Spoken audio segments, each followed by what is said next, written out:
Okay, so real numbers which can be represented on number line, imaginary numbers which cannot be represented on number line, and beyond these कोई number दुनिया में नहीं है. इस पूरे universe में दो टाइप के नंबर्स होते हैं. ठीक है. तो as I have told you that we have two type of species also, real and imaginary. Real is that species in which मतलब जिसको हम देख सकते हैं, चाहे वो इंसान हो, एनिमल हो, प्लांट हो, बर्ड्स हो, इंसेक्ट्स हो, इनको हम देख सकते हैं, पानी में रहने वाले जो भी होते हैं सारे, है ना. और इमेजिनरी जो हम जिनको हम देख नहीं सकते, जैसे कि एलियंस हैं, घोस्ट हैं, है ना, लेकिन हम उनको मानते हैं कि वो एग्जिस्ट करते हैं. ठीक है. अब रियल के अंदर अगर हम दो तरह में, दो पार्ट्स में कैटेगराइज करें, पहले मैं नंबर से पहले ना एक काम करती हूँ, नंबर से पहले मैं रियल स्पीशीज को कैटेगराइज करती हूँ. जो रियल इंसान हैं जिनको हम देख सकते हैं, अगर मैं उनको बोलूं कि एक उसमें से वाटर क्रिएचर है और एक नॉन वाटर क्रिएचर है, तो वाटर क्रिएचर वो होते हैं जिनके सिर और पैर होते हैं, है ना, और नॉन वाटर क्रिएचर्स वो होते हैं जिनके सिर और पैर नहीं होते हैं. अब उस बात का इस बात से क्या connection? Real number is categorised into two categories, rationals and irrationals. Both are totally opposite. Real and imaginary are opposite. Rationals and irrationals are opposite. Actually, opposite से better word है complementary. They complement each other. Hindi में बोलते हैं पूरक. मतलब दो ऐसी चीजें जो एकदम अलग हों, लेकिन दोनों मिलकर कुछ कंप्लीट करते हों, उनको बोलते हैं कॉम्प्लीमेंट. जैसे हम बोलते हैं ना, हस्बैंड वाइफ को बोलते हैं कि दे कॉम्प्लीमेंट ईच अदर, कि एक दूसरे के बिना अधूरे हैं. लेकिन मतलब एक, जैसे वाइफ बहुत ज्यादा बोलती है और हस्बैंड एक पेशेंट लिसनर है. वाइफ बहुत अच्छा खाना बनाती है और हस्बैंड बहुत फूडी है, मतलब उसको खाना पसंद है. सो दे कॉम्प्लीमेंट ईच अदर. तो कॉम्प्लीमेंट ईच अदर मतलब एक के अंदर कुछ है और एक के अंदर कोई और क्वालिटी है, और दोनों मिलके कुछ कंप्लीट कर देते हैं. वैसे आपस में वो डिफरेंट होते हैं. तो रैशनल नंबर कुछ अलग नंबर है, इरेशनल नंबर जो रैशनल नहीं होते हैं बट दोनों मिल जाते हैं तो रियल नंबर बन जाते हैं. ठीक है. अब मैंने कहा था ना सिर और पैर होते हैं, तो रैशनल नंबर का सिर होता है. मतलब रैशनल नंबर वो नंबर होता है, मैं इसको डिफाइन अलग से कर देती हूँ बिकॉज मैं यहाँ पर इसको दोबारा से कैटेगराइज करने वाली हूँ. रैशनल नंबर्स, इंपॉर्टेंट चीज है ये. Rational numbers are the numbers which can be which can be which can be represented in the form of P upon Q, where P and Q are integers. चलो ये तो बाद की बात है, integers है, and Q is not equal to 0. ठीक है. और irrational number को अगर मैं सिंपल भाषा में बोलूं तो irrational number is the number which is not rational. जो rational नहीं है वो irrational है, जो rational नहीं है वो irrational है. अब खाली इतना बोलने से तो बात नहीं बनेगी ना, तो पहले मुझे बताना पड़ेगा कि रैशनल नंबर वो है जो पी बाई क्यू की फॉर्म में रिप्रेजेंट नहीं होता है, और जो हो जाता है वो रैशनल, और जो नहीं होता वो irrational. Which can not which cannot be represented, which cannot, जिसको हम p बाई क्यू की फॉर्म में लिख ही नहीं सकते ना, कभी लिख ही नहीं सकते हैं, वो होता है इरेशनल नंबर. अब बच्चा कहता है कि मैम ऐसा कौन सा नंबर है जिसको हम p बाई क्यू की फॉर्म में ही ना लिख सकते हो. बताती हूँ भी कौन से नंबर है. जैसे यहाँ पर मैंने बोला आपको, तुमने मुझे बोला कि मैम 4/3, मैंने कहा देखो p बाई क्यू की फॉर्म में है. हाँ जी मैम है. अच्छा मैम -4/3, अगेन ये भी p बाई क्यू की फॉर्म में है, नेगेटिव है तो कोई बात नहीं. अच्छा मैम मुझे बताओ -1 क्या होगा. मैंने कहा कि इसके नीचे 1 लगा दो तो ये भी p बाई क्यू फॉर्म हो जाएगी. अच्छा मैम 0 क्या होगा, नीचे 1 लगा दो. अच्छा मैम 5 क्या होगा, नीचे 1 लगा दो. मैम फिर तो सारे number he p by q form के हो जाएंगे, है ना. तो हो गया ये.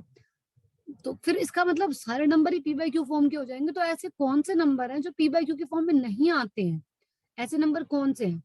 तो फिर मैंने बताया √2.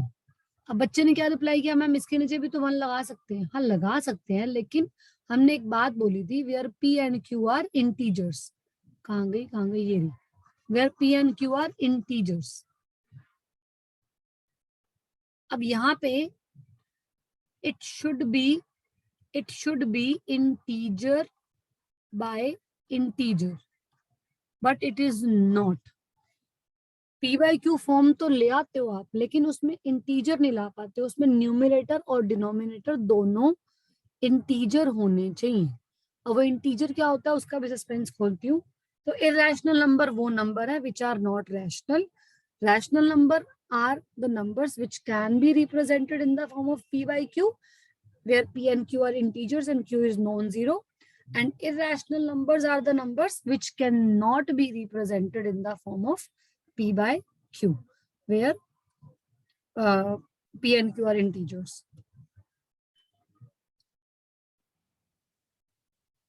तो अब यहाँ पे ये हो गया हमारे पास दो कैटेगरी। अब इसके बाद फिर रैशनल को मैं कैटेगराइज करती हूँ। रैशनल फिर से दो कैटेगरी में डिवाइड हो जाता है। इसके अंदर एक आते हैं हमारे पास कंप्लीट नंबर और दूसरा आ जाता है इनकम्प्लीट नंबर। अब आपने ये तो कभी सुना नहीं होगा इसका नाम, ये नाम इसको एक्चुअली मैंने ही दिया। कंप्लीट को बोला जाता है इंटीजर। कंप्लीट मैंने इसलिए लिखा है क्योंकि इंटीजर का जो हिंदी मीनिंग होता है ना, हिंदी मीनिंग वो कंप्लीट ही है। इंटीजर को ना हिंदी में, जो हिंदी मीडियम की बुक्स देखोगे ना, उसमें लिखा होता है पूर्णांक। पूर्णांक मतलब पूर्ण अंक, यानी कि कंप्लीट नंबर। तो इंटीजर का मतलब ही कंप्लीट होता है, complete number. Integer means actually complete number. तो ये इंटीजर्स है। और जो इनकम्प्लीट है उसमें हमारे पास क्या आ जाते हैं, फ्रैक्शंस आ जाते हैं और डेसिमल। मतलब ये दोनों फॉर्म्स हो सकती हैं, हम फ्रैक्शन को डेसिमल में ला सकते हैं और डेसिमल को फ्रैक्शन में ला सकते हैं। अब मैं इसके बारे में फिर डिटेल में बात करूंगी। ये हो गया। अब इंटीजर्स को फिर से हम 3 पार्ट में डिवाइड करते हैं। एक तो पॉजिटिव इंटीजर्स, एक तो 0 और एक नेगेटिव इंटीजर। जो पॉजिटिव इंटीजर्स होते हैं वो होते हैं नेचुरल नंबर। अगर मैं इसमें 0 ऐड कर दूं, ये हो जाते हैं होल नंबर। और अगर मैं इसमें नेगेटिव भी ऐड कर दूं सारे, तो फिर तो ये इंटीजर है ही सही हमारे पास। ठीक है।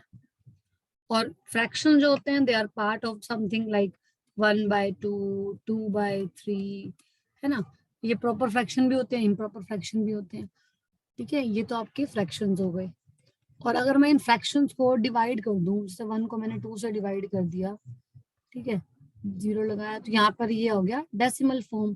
तो हम फ्रैक्शन को डेसिमल फॉर्म में भी डाल सकते हैं, डेसिमल फॉर्म हो गया। ठीक है। अब इसको सबको मैं क्लब करके फटाफट बताती हूँ क्या चीज थी। सबसे पहले हमने पढ़ा नेचुरल नंबर जिसको n से डिनोट करते हैं। फिर हमने पढ़ा होल नंबर, इसके अंदर हमने सिर्फ 0 को ऐड किया और कुछ नहीं किया। इसमें 1 2 3 dot dot dot up to infinity. फिर हमने इसमें 0 को भी ऐड कर दिया, तो ये बन गया हमारा होल नंबर। फिर हमने इसके अंदर ऑल नेगेटिव इंटीजर्स को ऐड कर दिया, डॉट डॉट डॉट -3 -2 -1। ये हमारा बन गया integers. Remember this thing, integers को हम z से रिप्रेजेंट करते हैं क्योंकि इंटीजर का नाम, इंटीजर रखा था जिस मैथमेटिशियन ने, उसका नाम था जेलम। उसी के नाम से इसको हम z से डिनोट करते हैं। अब अगर इन इंटीजर्स के अंदर हम फ्रैक्शंस को भी डाल दें, डेसिमल फ्रैक्शंस को भी डाल दें, इसके अंदर हमने सारे फ्रैक्शंस डाल दिए।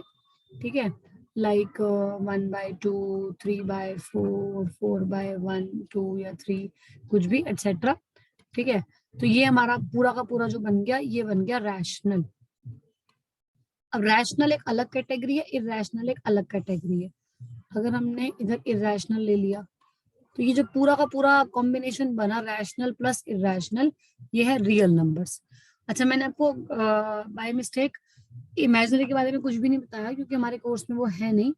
तो इमेजिनरी नंबर जो होते हैं वो हमारे कोर्स में नहीं है, वो हम अगले साल 11th में पढ़ेंगे, वो 10th में भी नहीं 11th में पढ़ेंगे। वो कौन से नंबर होते हैं जब हमारा इसके अंदर नेगेटिव नंबर आ जाता है। ये होते हैं इमेजिनरी नंबर्स। क्यों होते हैं, कैसे होते हैं, कब होते हैं, कहाँ होते हैं, ये मैं आपको सब बाद में बताऊंगी, बिकॉज ये तुम्हारा 11th में आएगा। कुछ बच्चे तो मैथ्स लेते भी नहीं है, तो इसीलिए हम उसको यहाँ पे नहीं बताते हैं, बिल्कुल भी कोई फायदा नहीं है। सो ये रैशनल नंबर है, ये इरेशनल नंबर है, पूरी कलेक्शन हो जाएगी तो they will make the number system complete. अब कुछ इंपॉर्टेंट बातें रह गई है डेसिमल के बारे में बताना। जो डेसिमल एक्सपेंशन होती है ना, वो होती है 3 टाइप की, 3 टाइप की, ठीक है। 3 टाइप की कैसे होती है? पहली टाइप होती है टर्मिनेटिंग। टर्मिनेटिंग का मतलब होता है स्टॉप करना।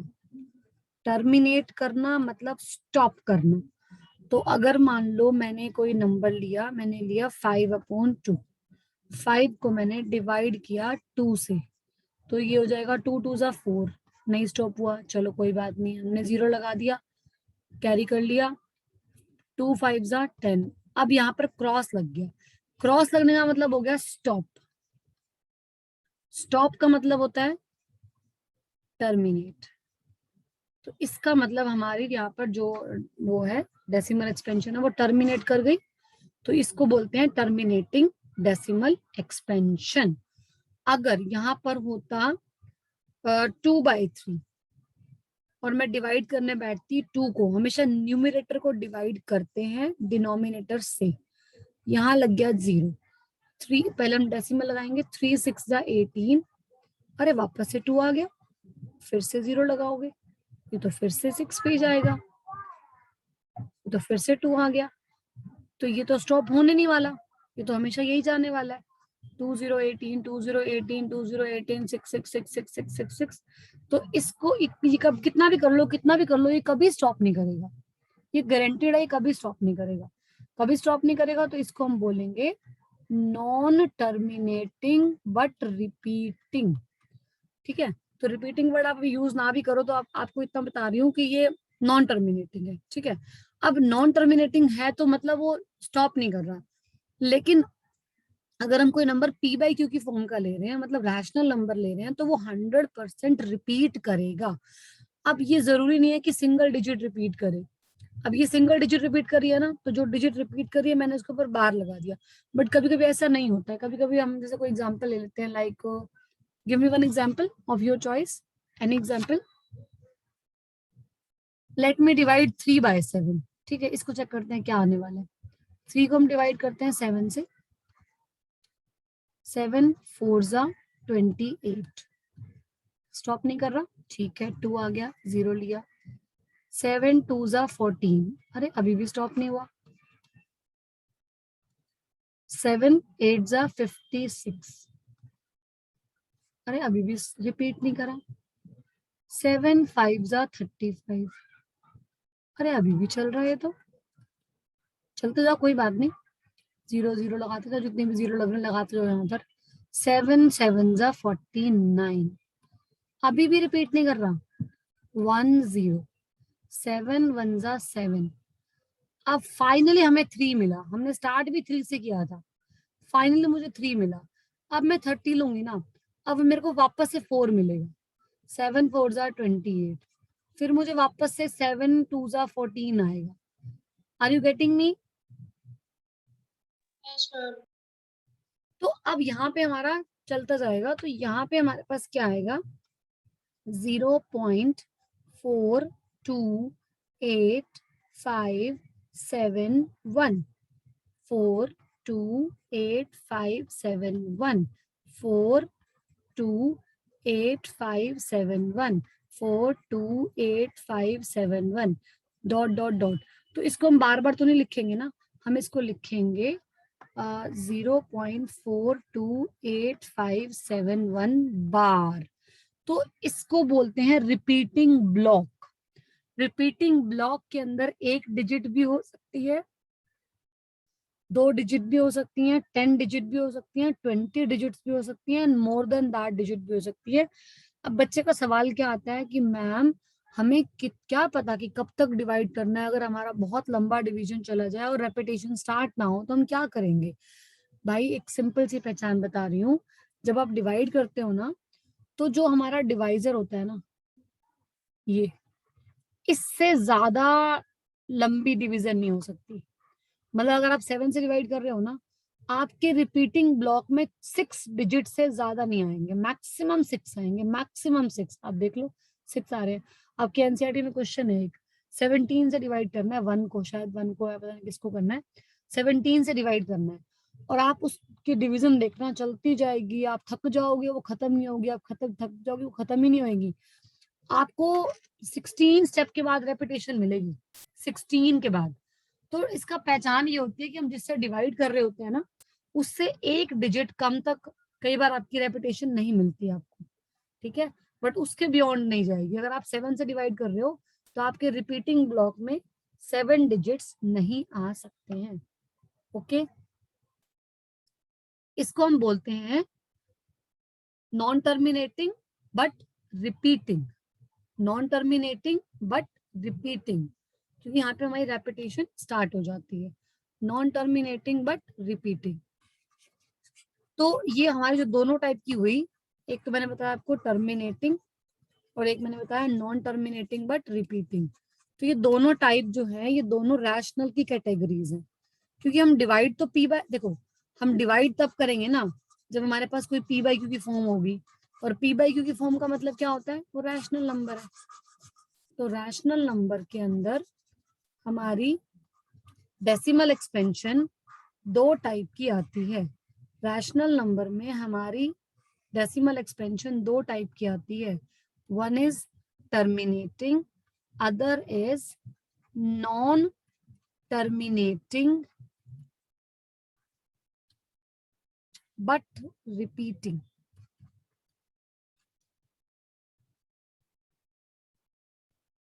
बट रिपीटिंग, तो ये दोनों जो कैटेगरीज हैं, these comes under rational number. तो ये रैशनल नंबर हो गया। और मैंने जैसा कि पहले ही बताया था कि इरैशनल नंबर वो नंबर है जो रैशनल नहीं है। जो क्वालिटीज रैशनल नंबर के पास हैं वो इरैशनल के पास नहीं है। तो यहाँ पे टर्मिनेटिंग था, तो यहाँ पे डेफिनेटली क्या होगा, नॉन टर्मिनेटिंग। अब भैया नॉन टर्मिनेटिंग तो यहाँ पर था, तो यहाँ पे नॉन टर्मिनेटिंग के साथ था रिपीटिंग, यहाँ पर है non terminating non repeating. Non terminating non repeating, ये होता है हमारा इरैशनल नंबर। इरैशनल नंबर की decimal expansion non terminating non repeating होती है। इस वजह से हमारा क्वेश्चन आ जाता है कि बताओ गिवन नंबर रैशनल है इरैशनल है। जिस नंबर का रूट सॉल्व नहीं होता, जिस नंबर का रूट सॉल्व नहीं होता, मतलब लास्ट तक उसका स्क्वायर रूट बच जाता है, तो वो नंबर हमारा इरैशनल कैटेगरी में आता है। और जिसका रूट सॉल्व हो जाएगा वो रैशनल हो जाएगा। जैसे अब इसका मतलब क्या होता है, नॉन टर्मिनेटिंग नॉन रिपीटिंग का मतलब क्या होता है, नॉन टर्मिनेटिंग नॉन रिपीटिंग कुछ इस टाइप का होता है, 0 1। अगर 0 1 0 1 0 1 0 1 डॉट डॉट डॉट लिखा है तो ये आएगा इस कैटेगरी में, नॉन टर्मिनेटिंग बट रिपीटिंग। और इसको मैं लिख सकती हूँ 1.01 के ऊपर बार। लेकिन अगर ये आएगा 1.01 001 0001 00001 0000001 डॉट डॉट डॉट, तो ये आएगा मेरा नॉन टर्मिनेटिंग नॉन रिपीटिंग वाली कैटेगरी में, मतलब ये हो जाएगा मेरा irrational number.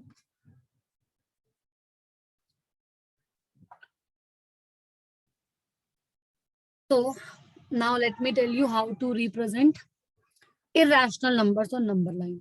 Why only irrationals? Because rationals we have done already in class 8 and not coming also this year, they are not in curriculum.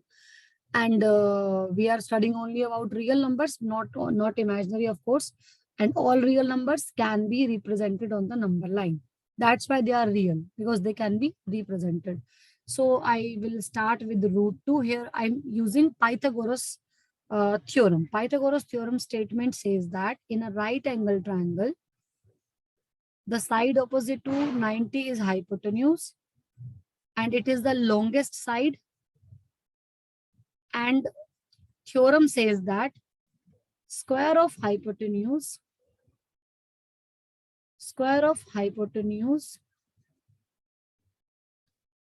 is equal to perpendicular square plus base square. अब इसका कैसे use करें, मतलब hypotenuse अगर निकालना हो तो square को उधर ले जाएंगे, मतलब इस तरह से। यानी कि अगर इस तरह से कोई दो नंबर आ जाए स्क्वायर के अंदर और रूट लगाओ, तो उसका जो राइट साइड है वो हाइपोटेन्यूज बन जाता है। अब इसी रिजल्ट को हम देखें और यहाँ पर हम इसको अगर 1+1 लिख दें और फिर 1 को 1 स्क्वायर और 1 स्क्वायर भी लिख सकते हैं, तो अगर मैं कंपेयर करूं तो ये मेरा हाइपोटेन्यूज बन रहा है, ये मेरा 1 जो है वो बेस बन रहा है और ये 1 परपेंडिकुलर बन रहा है। मतलब मैं ये कह सकती हूँ कि √2 is the hypotenuse of a right angled triangle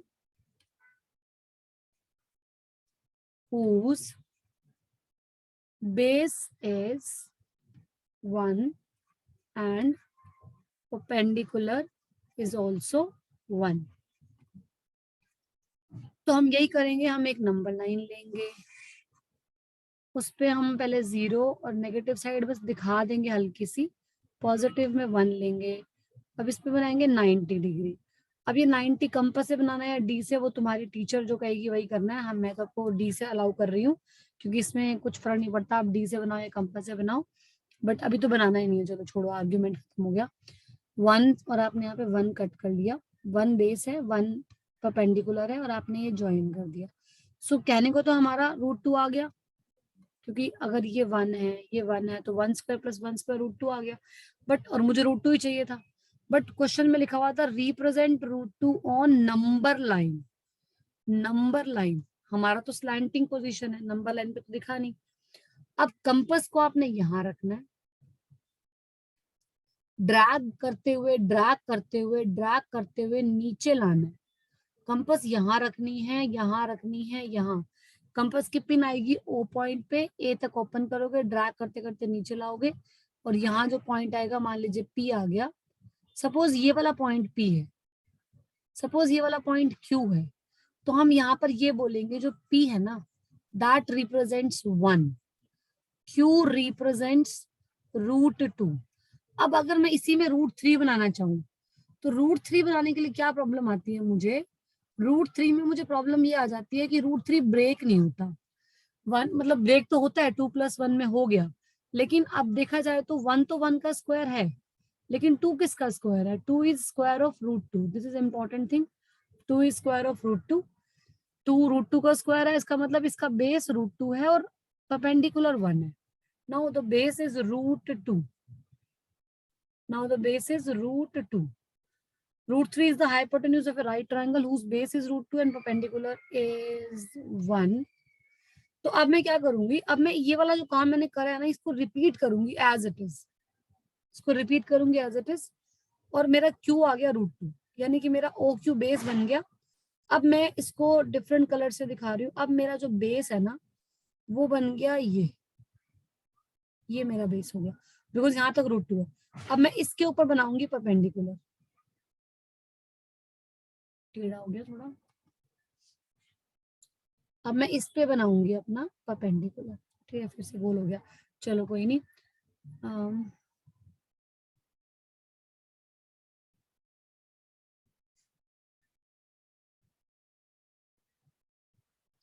ठीक है, ये हो गया परपेंडिकुलर। और अब मुझे उसको कट करना है कितना, 1 यूनिट।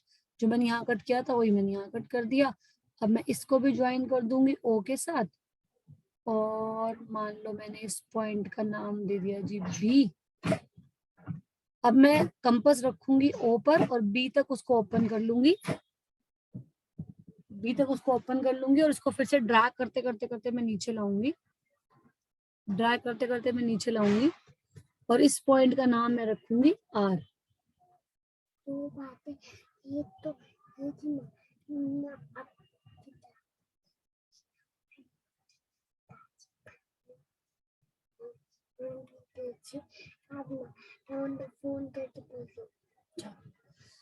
हाँ जी, तो R यहाँ पर आ गया, R रिप्रेजेंट करता है √3 को, ठीक है।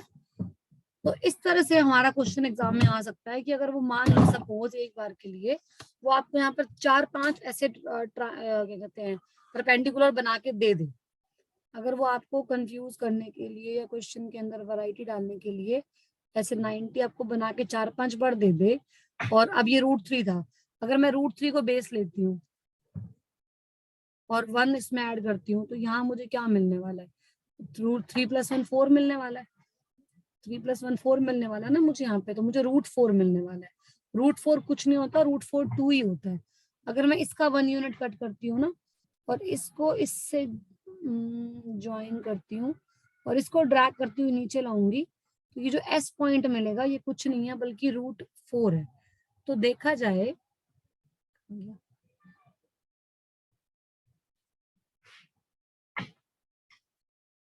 तो ये हमारा √1 था।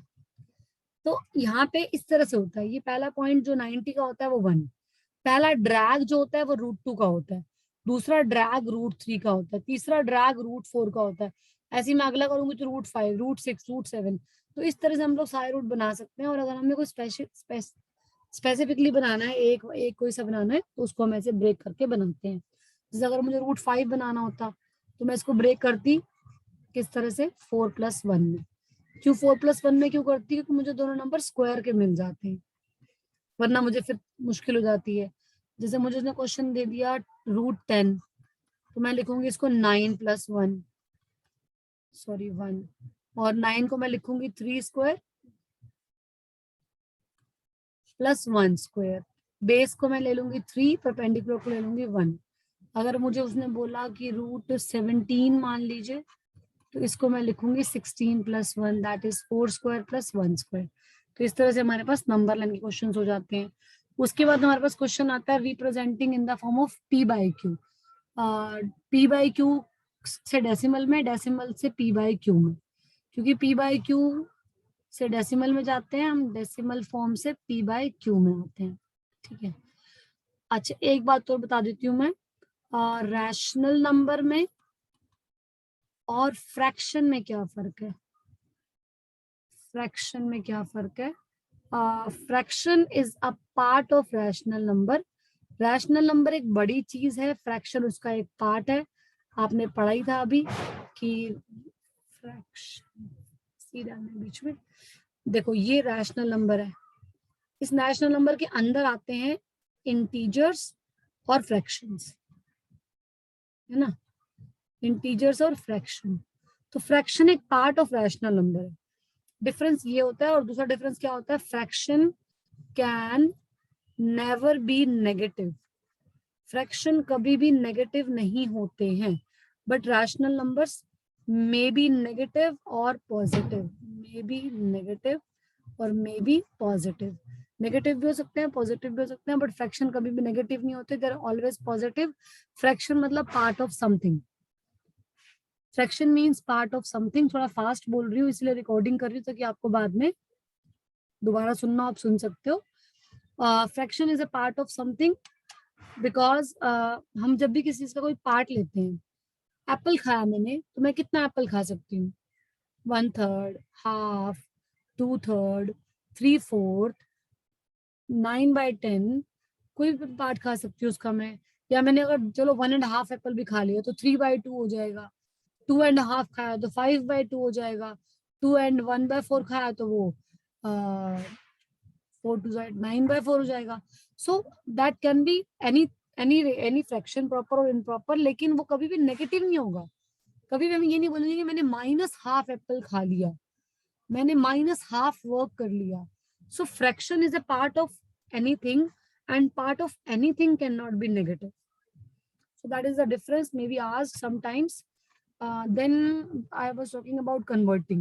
p/q to decimal converting is very very easy. मैंने आपको अभी करवाया था, कोई भी नंबर है 2/3 है तो आप डिवाइड कर लोगे, 5/3 है या 4 है आप डिवाइड कर लोगे, 4/5 है आप डिवाइड कर लोगे, है ना। तो आप डेसिमल में कन्वर्ट कर दोगे, very very easy. But decimal से p/q करने में प्रॉब्लम क्यों होती है? जब टर्मिनेटिंग डेसिमल आता है तब तो कोई दिक्कत नहीं है। देखो, आप मुझे बोलोगे मैम, एक मिनट क्लियर करने दो, आप मुझे बोलोगे मैम 3 तरह के डेसिमल्स हैं, टर्मिनेटिंग, क्या लिख रही हूँ बार बार, रुक जाओ, terminating terminating decimal, non terminating repeating decimal, और तीसरा non terminating non repeating decimal. अच्छा, अब मुझे पी बाई क्यू की फॉर्म में करना है। अच्छा, पहली बात सुनो, ये तो पी बाई क्यू की फॉर्म में कन्वर्ट हो ही नहीं सकता, क्योंकि non terminating non repeating is irrational number. ये हमारा इरेशनल नंबर है, ये हमारा इरेशनल नंबर है, तो ये तो कन्वर्ट हो ही नहीं सकता। रही बात इन दोनों की, टर्मिनेटिंग होगा 3.4125, क्या करना है, पॉइंट को हटा लेना है, जितने भी डिजिट है उतनी जीरो लगा देनी है, खत्म। लोएस्ट फॉर्म में कर दो, खत्म। 2.7 है तो क्या करोगे, 27/10, खत्म हो गया जी। 4.19 है, 419/100, खत्म हो गया। लेकिन नॉन टर्मिनेटिंग में क्या होता है, जैसे आ गया 0.9 बार या 3.17 बार या 3.123 और 23 पे बार लग गया, या 4.00512 इस पे लग गया, कुछ भी हो सकता है। अब इसको कैसे करते हैं पी वाई क्यू फॉर्म में, सबसे पहले कोई भी एग्जांपल लेती हूँ मैं, जो क्वेश्चन दिया होता है उसको हम एक्स लेट करते हैं। प्रॉब्लम होती है ये बार का साइन, हमें प्रॉब्लम क्यों हो रही है, अगर मैं इसको पी बाई क्यू में कन्वर्ट करने जाऊं तो 9 के नीचे मैं कितनी जीरोस लगाऊं, कितने डिजिट आ रहे हैं डेसिमल के बाद, इनफाइनाइट, इनफाइनाइट। तो इनफाइनाइट तो जीरोस लगा नहीं सकती मैं, है ना। तो यहाँ पर मुझे प्रॉब्लम यहाँ पे आती है, तो मुझे डेसिमल को किसी तरह से हटाना है, अवॉइड, मतलब अवॉइड नहीं करना, गेट रिड करना है। तो डेसिमल को हटाने के लिए हम क्या करते हैं, इस नंबर को उसी डिजिट से मल्टीप्लाई करते हैं जितने डिजिट पे डेसिमल बार लगा होता है। बार एक 1 डिजिट पे ही है तो हमने 10 से मल्टीप्लाई करा, उससे क्या हुआ, ये डेसिमल जो है वो राइट में शिफ्ट हो जाएगा। तो यहाँ शिफ्ट होगा तो आगे 9 तो बहुत सारे हैं, तो एक बार शिफ्ट हो गया तो 9 तो बहुत सारे बचेंगे। अब इससे क्या फायदा हुआ कि दोनों इक्वेशंस के अंदर बार की पोजीशन बिल्कुल सिमिलर है। जब हम सब्ट्रैक्ट करेंगे इक्वेशन 2 में से इक्वेशन 1 को, तो उससे फायदा होने वाला है 10 minus 1 is 9x and 9 minus 0 is 9. This is a revision. Chapter is very, very long and it is a revision. So it is not as detailing or as slow as normal classes maybe.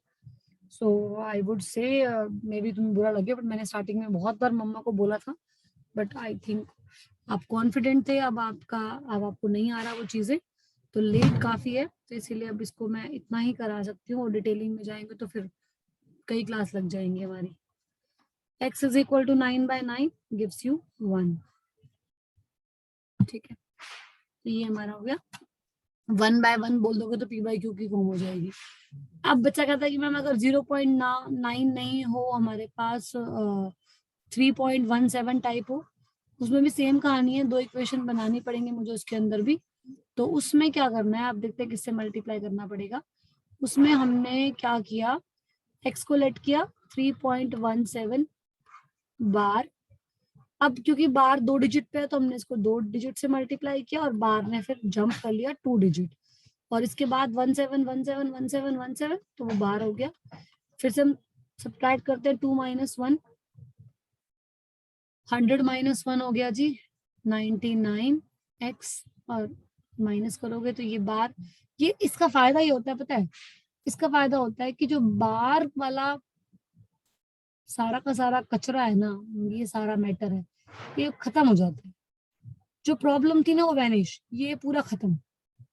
अगर आप minus करोगे 3.17 बार, और ऊपर क्या है 317.17 बार, तो उससे क्या होता है, ये पूरा खत्म हो जाता है। और 317 माइनस 3 होता है 314, तो हमें बड़े आराम से यहाँ पे 314 मिलता है, और एक्स निकालने के लिए हम इसको डिवाइड कर देते हैं, लोएस्ट फॉर्म में कर लेते हैं। और जो तीसरी टाइप होती है उसमें प्रॉब्लम क्या होती है कि डेसिमल जो है वो यहाँ पे है, बार यहाँ से स्टार्ट हो रहा है, तो पहले डेसिमल को ना एक बार बार के लेफ्ट में ले आओ, फिर इसको बार के राइट में ले जाना। इसमें हम एक स्टेप फालतू करते हैं, एक स्टेप फालतू करते हैं। हालांकि इसके कोई फिक्स्ड मेथड नहीं है, इसके बहुत सारे मेथड होते हैं। कुछ स्कूल टीचर अलग करवाती हैं, कुछ टीचर अलग कराती हैं, गूगल पे आपको अलग भी मिल जाएगा। हो सकता है आपको कोई अलग से आता हो। तो अगर आपको अच्छे से कोई आता है तो उसको स्विच मत करना, अगर आपको अच्छे से आता है तो। कंफ्यूजन है तो मैम फिर तो मुझे ये वाला अच्छी तरह आता है। आता है तो चलो छोड़ देते हैं, फिर कर लेना इसको अपने मेथड से। ठीक है, मतलब ये वाला जो मैं करवाती हूँ ना, ये जो थर्ड वाला बता रही हूँ आपको, मैं इसको ऐसे कराती हूँ। तुम्हारा अगर अलग होगा तो तुम चेंज मत करना। मैं क्या करती हूँ, पहले इसको 10 से मल्टीप्लाई करती हूँ, फिर ये बनता है 31.23 बार। अब इसको 1 बोलूंगी। फिर मैं इसको दो बार पे, 2 डिजिट है, 2 डिजिट पे बार है ना, तो फिर 2 जीरो से मैंने फर्दर मल्टीप्लाई करा, तो ये 2 प्लेस आगे चला गया। 23.23 बार, इक्वेशन नंबर 2। अब सब्ट्रैक्ट करेंगे 0 और यहाँ से जाएगा तो ये 9, ठीक है, 10 100 है ना, 990, ठीक है, इज इक्वल टू 3123 माइनस 31, जो भी आएगा माइनस कर लेना और अपॉन में फिर 990 आ जाएगा। ये करके फिर x is equal to this upon 990। तो ये हो गया एक तरीका। ये p बाई क्यू फॉर्म बता दिया मैंने आपको, p by q to decimal बता दिया, रैशनल इरेशनल हो गया, टर्मिनेटिंग नॉन टर्मिनेटिंग हो गया। उसके बाद एक पहचान होती है, टर्मिनेटिंग डेसिमल होगा या नहीं होगा। हम देखते ही कैसे बता देंगे, अगर मान लो हमें कहता है कोई 317 अपॉन 625, व्हाट डू यू से, इसको अगर मैं डिवाइड करूंगी, चलो बड़ा कर लेती हूँ, अगर मैं इसको डिवाइड करूंगी, तुम्हें क्या लगता है आंसर क्या आएगा, टर्मिनेटिंग या नॉन टर्मिनेटिंग?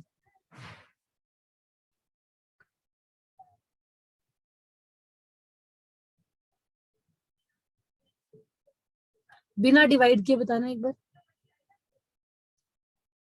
बिना डिवाइड किए कैसे पता चलेगा?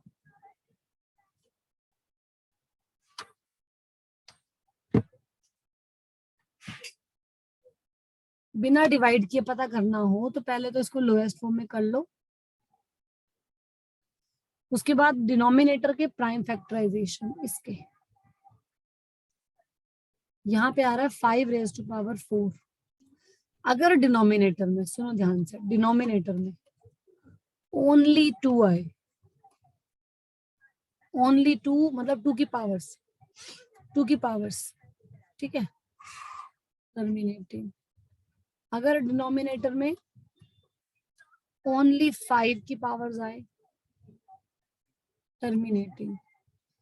अगर डिनोमिनेटर में 2 एंड 5 बोथ आ जाए तो भी टर्मिनेटिंग। बट अगर डिनोमिनेटर में any other prime, any other prime except 2 और 5, एनी अदर प्राइम एक्सेप्ट 2 और 5 आ जाता है डिनोमिनेटर में, तो उसकी decimal expansion 110% non terminating repeating होगी। इसको रिकरिंग भी बोलते हैं। ये पहचान होती है, अगर डिनोमिनेटर में 3 दिख गया, उसके साथ 2 और 5 होंगे तब भी 3 दिख गया, अगर दिख गया, या 7 दिख गया, या 11 दिख गया, या 13 दिख गया, या 17 दिख गया, या 19 दिख गया, या 23 दिख गया, कुछ भी अगर दिख गया डिनोमिनेटर इनमें से, तो नॉन टर्मिनेटिंग है। सिर्फ 2 है टर्मिनेटिंग, ओनली 5 टर्मिनेटिंग, 2 और 5 दोनों है टर्मिनेटिंग, बट अगर कुछ और दिख गया तो नॉन टर्मिनेटिंग रिपीटिंग। ठीक है जी। अब आ जाते हैं हम इसके मेन मुद्दे पे, सबसे मेन इंपॉर्टेंट कॉन्सेप्ट पे, that is rationalising the denominator. अब होता क्या है rationalising the denominator? Rationalising the denominator होता है, इसका मतलब क्या होता है पहले तो वो सुनो। इसका मतलब होता है getting rid from square root sign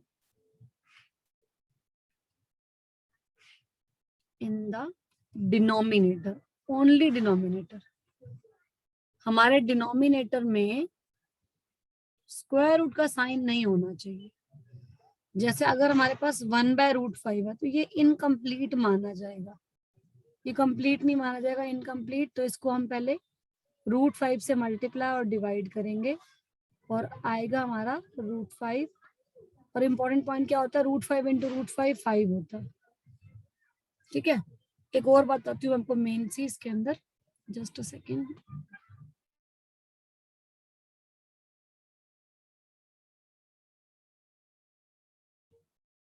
हाँ जी, एक और बताती हूँ बात मैं आपको. स्क्वायर रूट का मतलब क्या होता है, बच्चे बड़ी गलती कर देते हैं. स्क्वायर रूट का मतलब होता है power 1/2. Square root means power 1/2. Cube root means power 1/3. उसका फोर्थ रूट मतलब पावर 1/4. ठीक है ना. तो अब यहाँ पे √5 मतलब अगर √5 की बात कर रहे हैं और इनटू में √5 की बात कर रहे हैं तो आप कहोगे मैम ये तो √5 का स्क्वायर हुआ, 5 कैसे बना. ये 5 इसलिए बना क्योंकि तो स्क्वायर रूट और स्क्वायर आपस में कैंसिल हो जाते हैं, एक दूसरे के टक्कर एनिमी होते हैं. और दूसरा ये होता है कि स्क्वायर रूट को अगर आपने 5 raised to power 1/2 लिखा और इसकी पावर आपने 2 लिखी तो ये पावर पावर कैंसिल. ठीक है. तो ये आ गया 5 क्योंकि power raise to power gets multiplied. इसके बाद हम एक्सपोनेंट वाले लॉज पढ़ेंगे तब बताऊंगी इसके बारे में डिटेल में. तो ये हो गया मेरा √5/5. ये सिंपल सी बात. अब बच्चा कहता है कि मैम अगर 5 की जगह पे 5√5 होता तो क्या मैं 5√5 से मल्टीप्लाई करता. नो, अभी भी आप सिर्फ √5 से ही मल्टीप्लाई करोगे क्योंकि हमें प्रॉब्लम सिर्फ √5 से है, 5 से नहीं है. तो 5 अपनी जगह पे रहेगा. √5 इंटू √5 बिकम्स 5 एंड दिस 5 मतलब आपको ये √5 को √5 से मल्टीप्लाई करना है, 5 आ जाएगा. 5 को फिर 5 से मल्टीप्लाई करना है, 25 आ जाएगा. अब बच्चा कहता है कि मैम अगर नीचे कुछ ऐसा हो तो क्या करेंगे. तो हम √2 माइनस √3 और √2 माइनस √3 से मल्टीप्लाई करेंगे and then you will get √2 minus √3 और नीचे आ जाएगा a+b इंटू a-b. अब यहाँ पे एल्जेब्रिक आइडेंटिटीज भी आपको आनी चाहिए, चाहे वो होल स्क्वायर वाली हो चाहे वो a+b इंटू a-b वाली हो. This is your a² minus b². तो a क्या है इसके अंदर, √2. b क्या है इसमें, √3. तो ये √2 से इसका स्क्वायर गया, √3 से इसका स्क्वायर गया. तो आपको मिल गया finally √2 minus √3 upon 2 minus 3 which is equal to -1. और -1 अगर मैं ऊपर शिफ्ट कर दूंगी तो ये वाला आएगा मेरा आंसर. कभी कभी ये वाली आइडेंटिटी भी लगती है आपकी. अब ये सारे क्वेश्चन तो बहुत सारे क्वेश्चन हैं, इनकी तो बहुत सारी प्रैक्टिस करनी पड़ेगी जो तो एक क्लास में क्या 2 क्लास में भी नहीं हो पाएंगे. इसके बहुत rationalising the denominator NCERT cover ही नहीं करता. एनसीईआरटी कवर ही नहीं करता. मैंने अपनी मम्मा को आज बोल तो दिया कि एक क्लास में मैं ये भी करा दूंगी और नेक्स्ट भी करा दूंगी कोऑर्डिनेट ज्योमेट्री भी, बट नहीं इतना हम डिटेल मतलब बातें कर रहे हैं क्योंकि आपको लगभग चीजें नहीं पता तो उसलिए टाइम लग रहा है यहाँ पर. तो ये रैशनलाइजिंग वाला भी बहुत सारा आगे कॉन्सेप्ट पढ़ा हुआ है, इसकी प्रैक्टिस करनी है. मैंने आपको मीनिंग बता दिया और एक और बताती हूँ बात मैं आपको. आपके एग्जाम में क्वेश्चन आएगा what is the rationalising factor. What is the rationalising factor. Rationalising factor का मतलब होता है कि रैशनलाइजिंग करने के लिए आप किससे मल्टीप्लाई और डिवाइड कर रहे हो. जिससे भी हम मल्टीप्लाई करते हैं उसी से ही डिवाइड करते हैं, बैलेंस होना जरूरी होता है. और जिससे हम मल्टीप्लाई और डिवाइड कर रहे होते हैं उस टर्म को, उस फैक्टर को बोलते हैं रैशनलाइजिंग फैक्टर. तो ये वाला क्वेश्चन भी बनता है और रैशनलाइजिंग में काफी हाई लेवल क्वेश्चंस आएंगे. आएंगे मतलब आएंगे. और उसमें आपको ए और बी की वैल्यू निकालने वाला भी आता है एंड और बहुत सारे सिंप्लीफाई वाले क्वेश्चंस भी आते हैं. एंड कुछ क्वेश्चन ऐसे आते हैं कि if x is equal to like इस तरह से आ जाते हैं question, if x is equal to 2 plus root 3 then find x square plus 1 by x square. अब देयर आर टू मेथड्स। पहला मेथड ये होता है कि भैया आपको x दिया हुआ है, ठीक है, आपने x स्क्वायर निकाल लिया, फिर आपने x से पहले तो 1 बाय एक्स लिखा, फिर आपने इसको रैशनलाइज करा, फिर आपने इसको भी स्क्वायर करके 1 बाय एक्स स्क्वायर निकाला, फिर आप इसको और इसको ऐड कर रहे हो। ये तो बच्चों वाला तरीका हो गया कि आपने एक्स स्क्वायर निकाला, 1 बाय एक्स स्क्वायर निकाला, ऐड कर दिया। बड़ा वाला तरीका क्या होता है, फिर से आप एक आइडेंटिटी लगती है जो बहुत ही प्यारी सी आइडेंटिटी है जो आपको करनी पड़ेगी। बहुत प्यारी आइडेंटिटी है, वो है x plus 1 by x square minus 2। ये ज्यादा इजी क्यों पड़ता है, क्योंकि इसमें सिर्फ 1 बाय एक्स निकालना पड़ेगा, कुछ भी नहीं करना पड़ेगा। अगर मैं इसका 1 बाय एक्स निकालूं तो मुझे 1 मिनट लगने वाला है। 1/2 प्लस रूट 3 रैशनलाइज करना बहुत जरूरी है। 2 माइनस रूट 3, 2 माइनस रूट 3, ऊपर आ गया 2 माइनस रूट 3 और नीचे आ गया 2 square, a square minus b square. A square मतलब 2 का square which is 4, root 3 square is 3, 4 minus 3 is 1। तो मैंने नीचे कुछ लगाया नहीं है, इसका मतलब 1 का मतलब कुछ नहीं लगाएंगे। ये मेरा 1 बाय एक्स है, ये मेरा x है, तो ये x है, ये 1 बाय एक्स है। यहाँ पे लिख दिया हमने x प्लस 1 बाय एक्स, तो x की वैल्यू मैंने यहाँ लगा दी, 1 बाय एक्स की वैल्यू मैंने यहाँ लगा दी, स्क्वायर मैंने यहाँ लगा दिया, -2। अब ये बन गया मेरा शॉर्टकट तरीका। 2 प्लस 2 4, 4 का स्क्वायर हो गया 16, -2 is equal to 14 answer. MCQ में इतना जल्दी करना पड़ता है तब हमारे क्वेश्चन सॉल्व होते हैं, वरना नहीं होते हैं। और अगर आप ये वाला लगाओगे मेथड तो क्वेश्चन तो हो जाएगा नो डाउट, बट ये थोड़ा सा किडिश मेथड है, थोड़ा सा लॉन्ग है, किडिश थोड़ा सा लॉन्ग मेथड है, बाकी करेक्ट ये भी है। टाइम लगेगा इसमें, लेकिन करेक्ट दोनों मेथड है, किससे मर्जी कर लेना। तो इस तरह के रैशनलाइजिंग बेस्ड बहुत सारे क्वेश्चंस आपको करने पड़ेंगे। Last but not the least is exponents and powers. Exponents spelling गलत हो गया, एक्सपोनेंट्स एंड पावर्स। और इस पे बेस्ड है काफी सारे सिंप्लीफिकेशन। तो बेसिकली रूल्स क्या है, power raised to power gets multiplied if the bases are same and you are multiplying them, then the powers get added, and if you are dividing them, powers are base are same and you are multiplying, then powers are added. If you are subtracting, then powers are, if you are dividing, I repeat, when the bases are same, you are multiplying them, then the powers will get added, and in the same case if you are dividing them, then the powers get subtracted. But if you are adding these types of numbers, then nothing will happen because they are unlike terms. Nothing will happen, they will remain as it is. Nothing happen, they will remain as it is, because unlike term cannot be added or subtracted. But if I talk about same power, similarly if you have same powers, say different आपका base है, same powers, if you are multiplying them, then the powers get combined. If you are dividing them, again the powers are combined, because now the powers are same, powers get combined.